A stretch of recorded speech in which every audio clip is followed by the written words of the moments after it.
And ఫైనల్గా మనం ఈగర్గా wait చేస్తున్న డబుల్ ఇస్మార్ట్ టీజర్ అయితే రిలీజ్ అయింది. అండ్ టీజర్ చూసిన నా ఎక్స్పీరియన్స్ చెప్పాలంటే నాకైతే చాలా నచ్చింది అనమాట.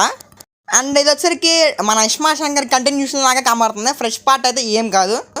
అలాగే ఈసారి డబుల్ ఇస్మార్ట్లో మనకి కామెడీ మీద బాగా ఫోకస్ చేసినట్టు కనబడుతుంది. ఎందుకంటే ఆలీ గారు ఉన్నారు, అండ్ మనకి అలాగే గెటప్ సీను గారు కూడా ఉన్నారు. అండ్ తెలిసిందా ఇస్మార్ట్ శంకర్ ఆ వైబ్ ఫీలింగ్ కూడా అలాగే మెయింటైన్ చేస్తూ వచ్చారనమాట. ఆలీ గారు వచ్చినప్పుడు అయితే టీజర్లోనే పిచ్చనవ్వు వచ్చేసింది, ఇంకా సినిమాలో చూడాలి. అండ్ మనకి సాంగ్ కూడా ఉంటుంది, మనకి దిమ్మా కిరికిరి సాంగ్ ఉంటుంది. ఆ లిరిక్స్ అయితే అప్పుడప్పుడు వస్తూ ఉన్నాయి అనమాట.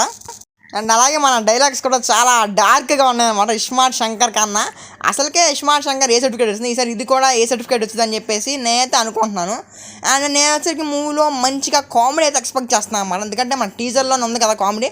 ఈసారి ఫైట్ సీక్వెన్సెస్ కూడా బాగుంటాయి అనుకుంటున్నాను. దట్టు క్లైమాక్స్లో మనకి టీజర్ క్లైమాక్స్లో చూపించిన శివుడి విగ్రహం అయితే అసలు క్వాలిటీ అనేది చాలా బాగా మెయింటైన్ చేశారు పూరి జగన్నాథ్ గారు.